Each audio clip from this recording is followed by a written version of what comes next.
Hola, I'm Susie, and welcome to the Wander World School and Slow Family Travel Podcast, where we discuss the stories, logistics, and finances of long-term traveling families and the multitude of ways to learn and educate along the way. Today, I'm joined by Benef and Trecia from the Rhythm and Rome podcast. On their podcast, they share their diverse perspectives of travel through the lens as people of color. They have traveled extensively, lived abroad, and raised travel-loving kids to adulthood. They offer tips for traveling with teens and adult kids and how to involve older kids in travel. They also provide their advice on working through emotions and thoughts that can come with new and possibly uncomfortable travel experiences. This is such a great conversation. So welcome to the show. Thank you for having us. I'm Benef, or Benef for short. And I'm here with my co-host, Trecia. Hi, everyone. So I have two children. They're older now. My son is a junior. Is he a junior in college? No. And my daughter is a senior in high school. So I have three children, and they are adults. My husband and I are empty nesters, and I have a 37. No, she's 38, I think now. My son will be 25. We have a 23-year-old as well. I'm excited to hear a little bit more about your family travels from before and what they look like now. But I'd also love to backtrack even to the beginning, such as those early travel memories or how your upbringing shaped your travel philosophies once you did have a family or now as an empty nester or almost empty nester. I'm an only child. So our travel looked like us driving to visit other family. We didn't do like a whole lot of grand family vacations. We went to like Arizona, Puerto Rico. We did go to Canada once as a family, but it was to visit other families. So I didn't actually get out of the country aside from Canada until high school. My high school French trip was the first time I had been on a long haul flight anywhere. It wasn't really until much, much later in the military that travel became something that I wanted to do on my own. How about you, Trecia? So I am too an only child, and I guess my origin story really started from the womb, honestly. My family is originally from Central America, from Belize. So we have always traveled to go stateside. Although I don't remember it, my mother has told me when I was 3 months old was actually my first flight. I flew to Germany because my father was in the army and he was stationed there. So when we lived in Germany for about 6 months, and then my mother actually was homesick, so she moved back stateside. And as far as I can remember, we've always traveled. The biggest travel memory that I can remember was just before I was a teenager at 12, when myself, my twin cousins, and my other cousin, so four of us, along with my aunt, took us on pretty much on a backpack trip through Belize and through Mexico. Once you did start to grow your family, what did travel look like at that point? And how did that change based on the kids' ages and stages? My husband and I were both in the army, and so we both retired. He did 30 years, I did 20 years. All of our travel was because we were living around the country in the United States in different places, and because we were living in Asia. We had au pairs from Germany, from Thailand, from South Africa. One more, Sweden. So we would go and visit them after they had left our family. So my husband and I would take vacation and we would take the kids with us.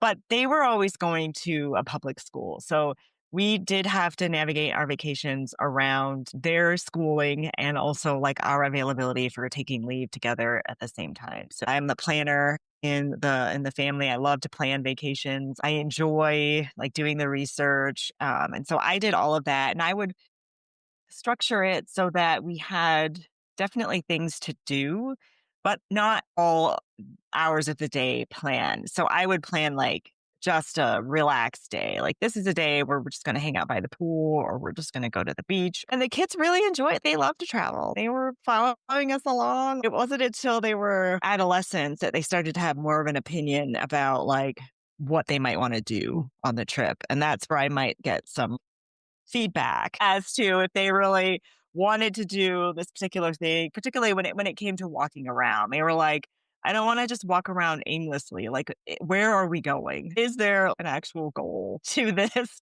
I'm really happy to hear about these experiences with traveling with teens and young adults because, I'm not there yet. I spoke to a lot of families that have younger kids, but we all wonder at what point does this change and when do they have more opinions about things? So, Trisha, I'm curious what your experience has been with traveling throughout the years. Having traveled myself, it's always been something that's been a part of what we do. Travel was number one for me. I knew that I wanted those experiences for my children. Initially, being younger, started on, mostly road trips because those were more economical for us at the time.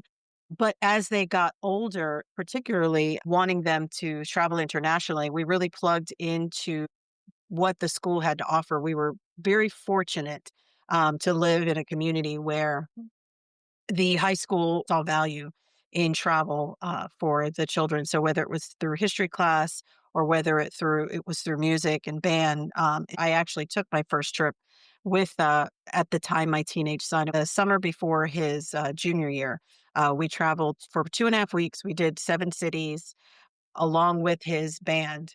It was a goodwill trip that they do every year within the community. And so this particular school was part of a program that took over 200 kids from the area to travel to these 7 cities and be able to play their music. So it was really, really cool with the kids being able to play and sing in these historic monuments and churches and parks and then everyone being able to come out.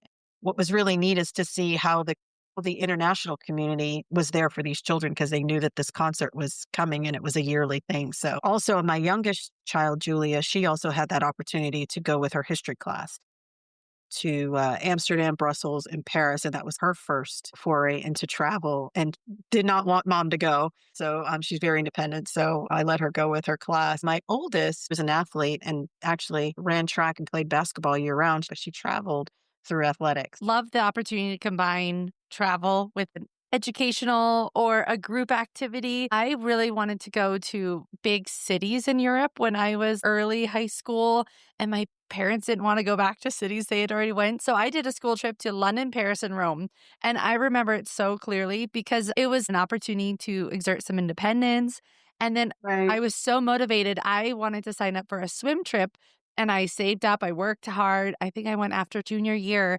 It was to Australia and New Zealand. So it was not cheap. And competing and swimming in New Zealand in our summer, but their winter, it was Yeah. so memorable. And so I love that you speak to where sometimes kids get an opportunity, maybe not with the family, but that is very developmentally appropriate to Yeah. have these opportunities, especially if it doesn't maybe align with what you as a parent would choose to spend your time. It's like, hey, this could be just a thing my kid goes and does. My son had an opportunity to travel with Rustic Pathways. So we were living in Japan at the time, and he was able to go with his school and Rustic Pathways to Tanzania. And they worked in a community there to build part of a school. They got to connect through playing soccer with the local children. They did all kinds of activities like traditional cooking, and he loves to cook. So he chose to do that again, just joining a group on his own. And they went to Costa Rica. They were building something in the community, and again, through soccer.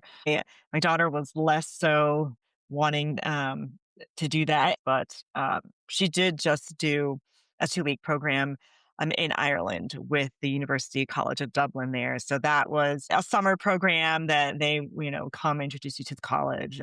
So it looks like she may be going there. So that was a lovely program for her. I'm curious, Benef, you mentioned you've lived in a bunch of different countries during your military career. And I was also in Germany for 2 years, a long time ago when I was working there.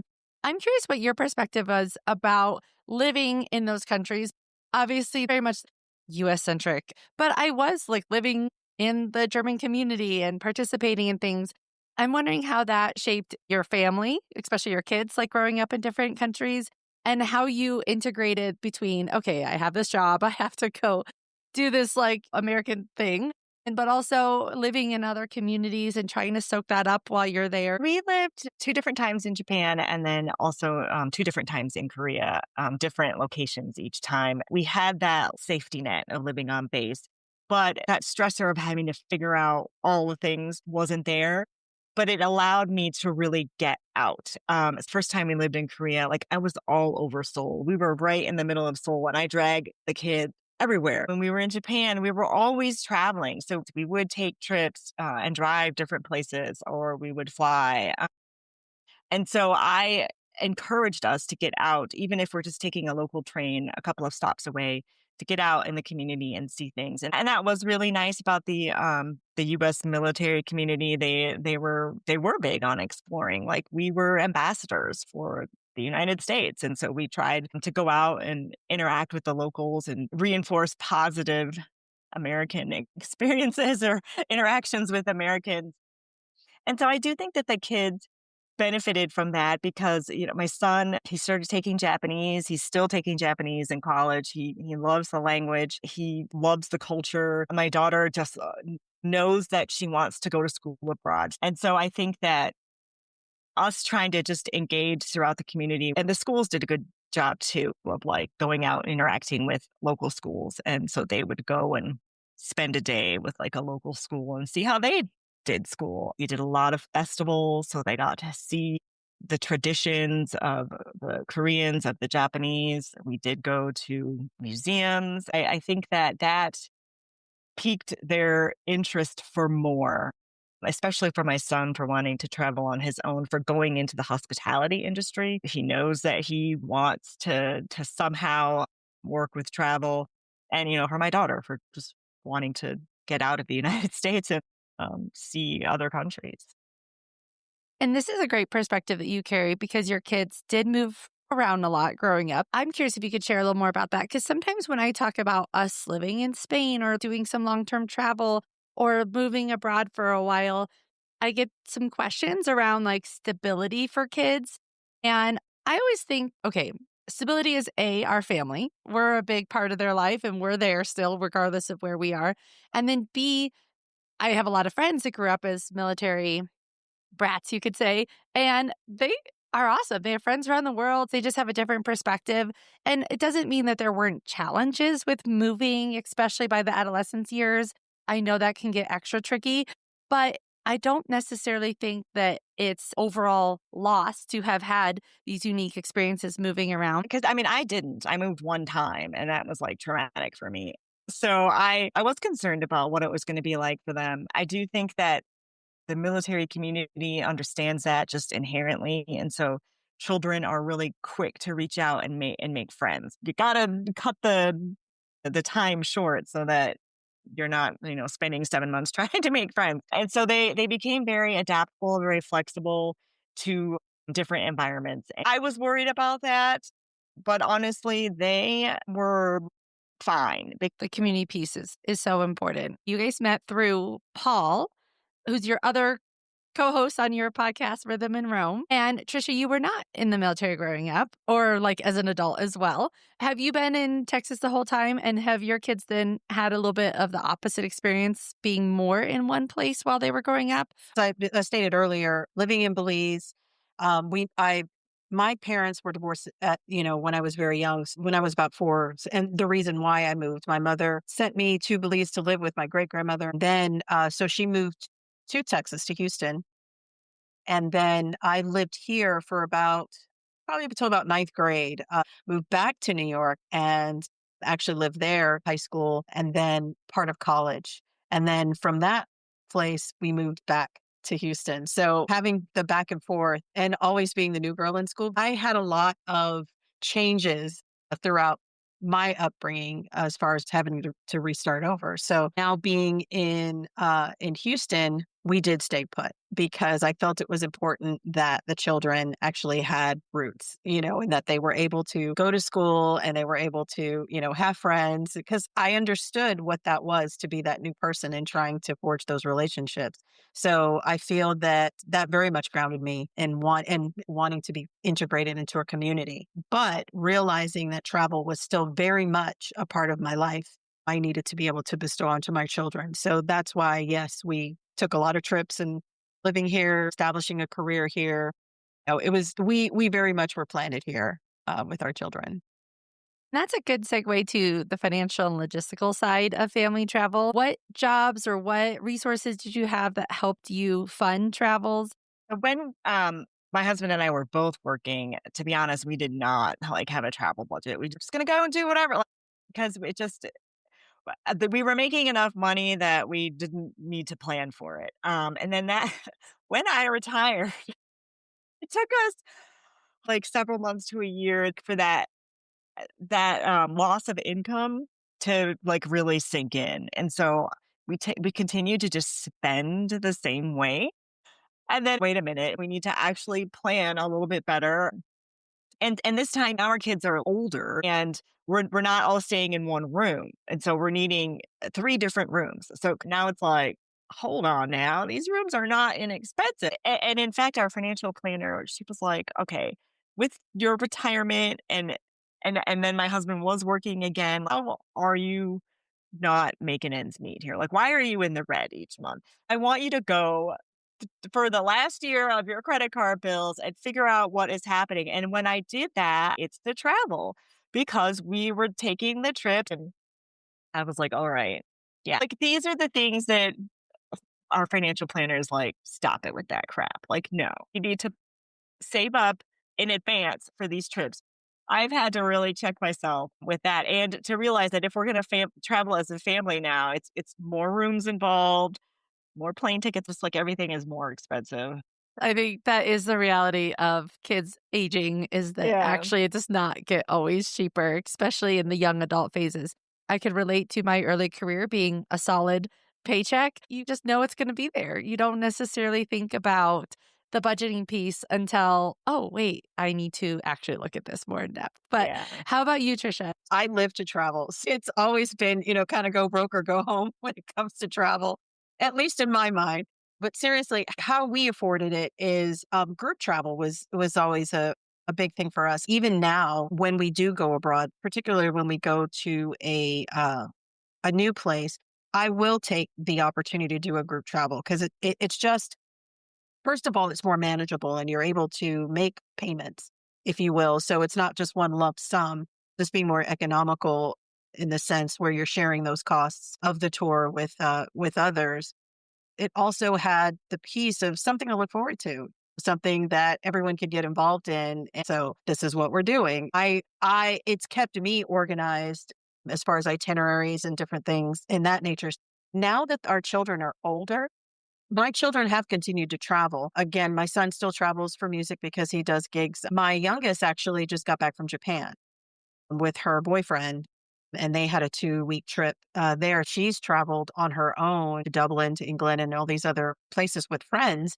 Those have just been trips that they've organized on their own, where they've done their own itineraries. So I feel like I've done my job because they've graduated from this group travel aspect.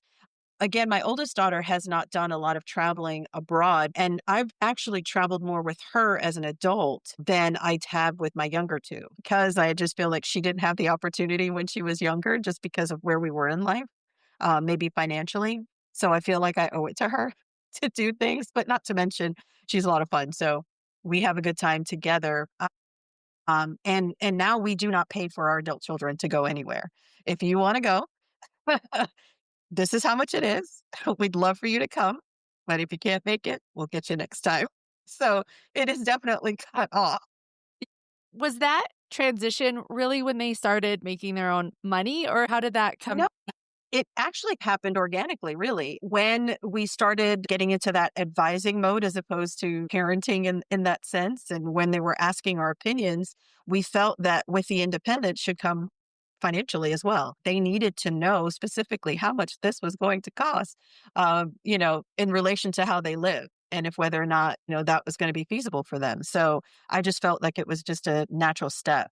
We're sort Uh-huh. of navigating through that right now because my son and his girlfriend, they're juniors in college and they need to start thinking about how they're going to pay for all of that. So we're trying to help them out, because they do like to travel. I could see this enthusiasm. Oh, they're starting to do this on their own and exert that independence, but maybe some of the parental nervousness. I think that's good to hear that evolution of how it does pay off to have those experiences together as a family. I do know that if my parents offer to pay, I will be more likely to go. So I'm taking that into account. But yeah, it all depends on the dynamics. You are two of the three co hosts for the Rhythm and Rome podcast.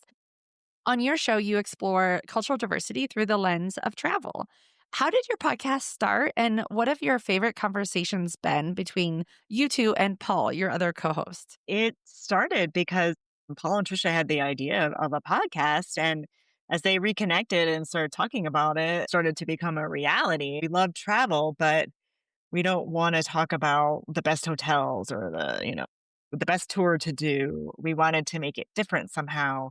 And with all of us being people of color and living in just different countries and having those interactions with people that their culture is different and we're just not familiar. So we bring these misconceptions that we have about Japanese, Korean, German, Swedish, and then how do we navigate that and like the crazy things that can follow when you bring your own personal misconceptions. And how about you, Trisha? It was very important to us that we were able to bring who we were individually and our backgrounds, and I think that's what I enjoy very much about our dynamic. But as we're going through this journey in our podcast, to also have to also talk about travel, but now talking about culture and really inserting who we are as people and our opinions. That's what I love about our podcast. And I just love that synergy that we have with each other and how we're able to bring out these really great experiences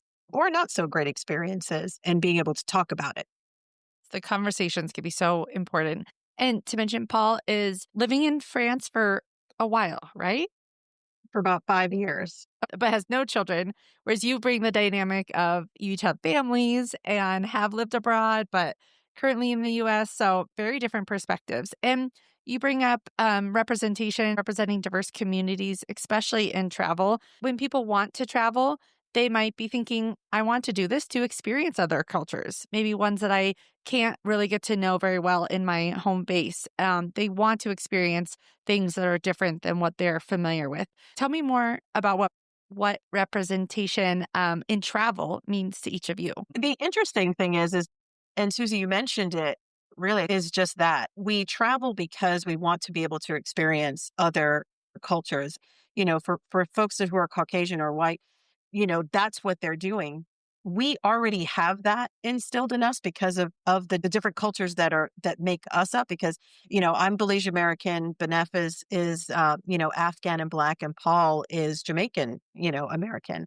So we have that, but we too want to experience other cultures, which is interesting enough that we are similar in our quest for wanting to learn more. But I feel that there really is no difference in our goal. It's how we approach it, right? We already know that we carry these preconceptions already. So I think that's where it differs, is because of our experiences and where we've come from culturally.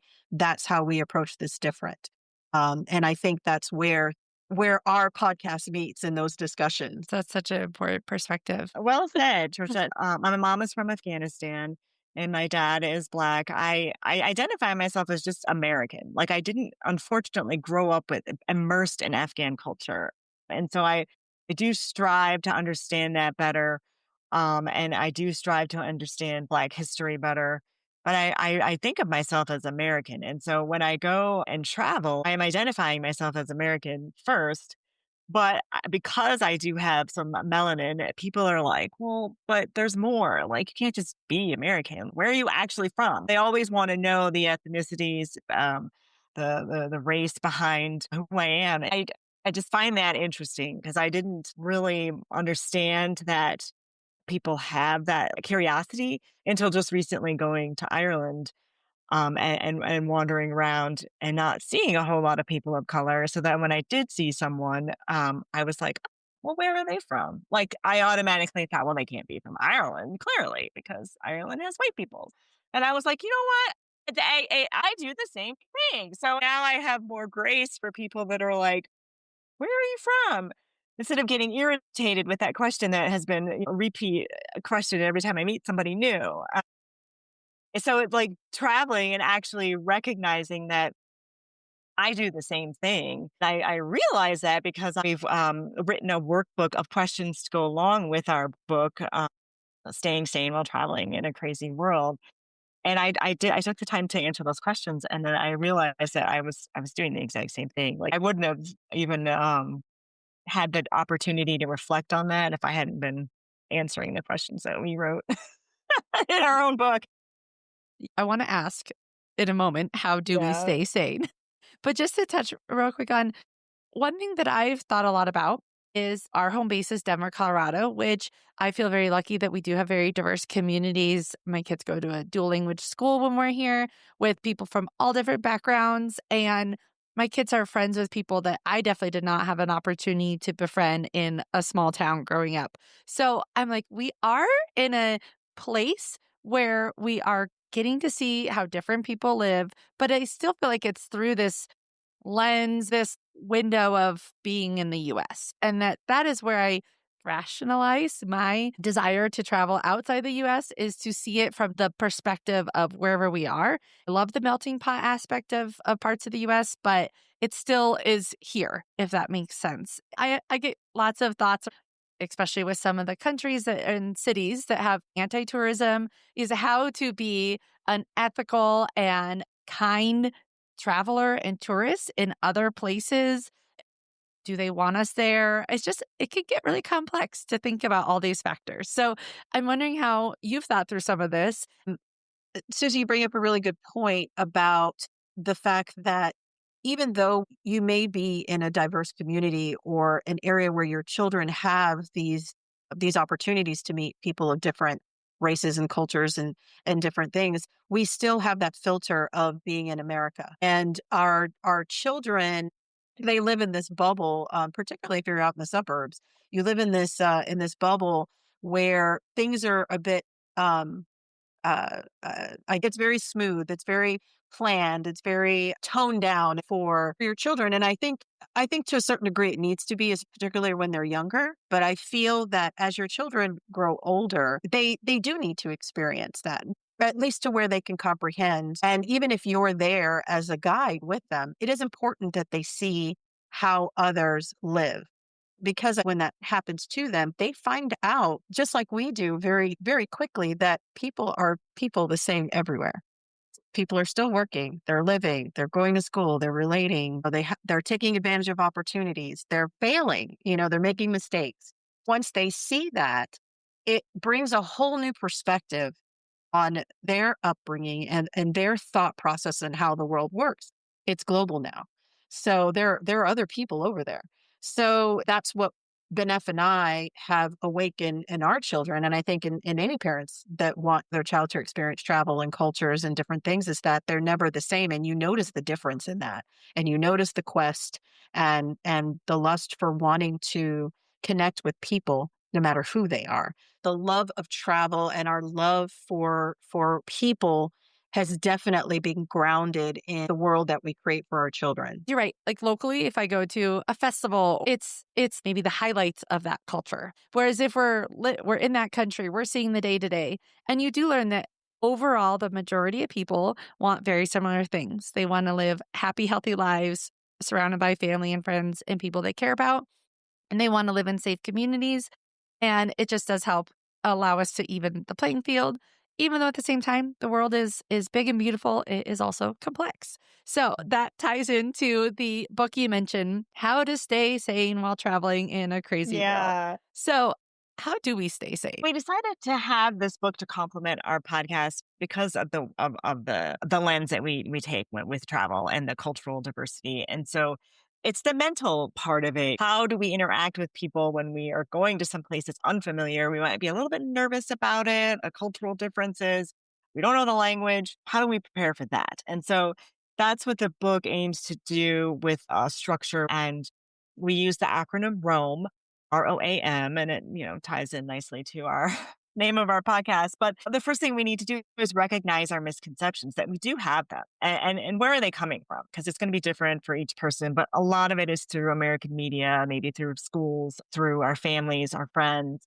So we know that we have them. Then we can write them down or be thinking about them when we go somewhere to be like, are they accurate or are they inaccurate? Most likely. Some aspect is going to be inaccurate, but just know that they're there.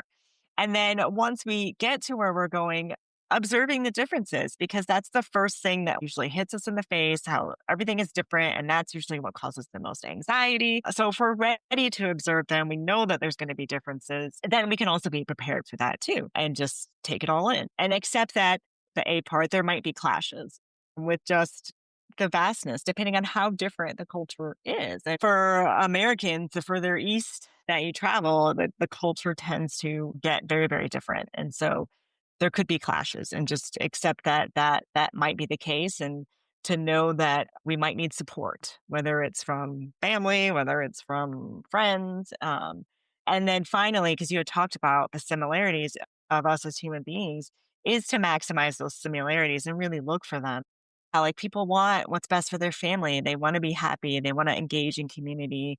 They want to have good meals. They want to laugh. We all have some sort of spirituality, even though the religion might be different. And so if we look for those things, then that's where we can connect as humans, despite all the differences that we've already observed, or the fact that there might be some things that are so different that we just aren't going to agree on them. What can we agree on? How are we similar as humans? And so that the book lays out like a framework for how to navigate these things. Giving us a framework allows us to then plan trips or take trips to places and move through some of those uncomfortable feelings at times and gives us something to look for that allows us to be who we are still, because we're still humans imperfectly as well, but also with some awareness to open up our minds and be gracious for the people and the places that we're privileged enough to travel to. How do we keep advocating for what is important to us while also staying sane while traveling? I think the most important thing is being able to recognize when something may be a trigger for you. If you identify it, then talk about steps on how you're going to deal with that if you're put into that situation.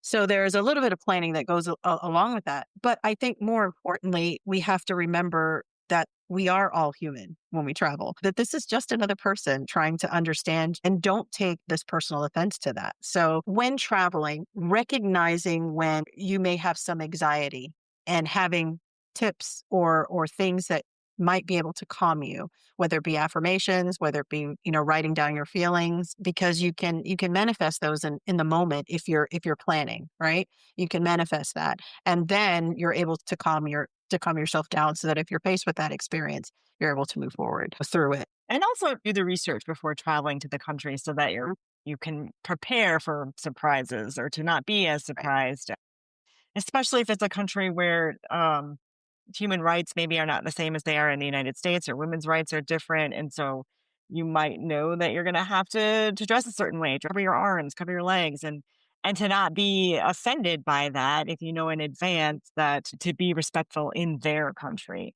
that I might have to adjust my behavior a little bit, even though it's hot and I don't want to wear pants. But, it's not my country. I'm still American in this instance. But I just want to make sure that I'm not taking my Americanness and my individualism to the extreme. That's one thing I do like about travel. It gives you this runway of time to get excited about a trip that you have coming up. And there's even research that supports that sometimes the planning and preparation is just as much fun as the trip itself.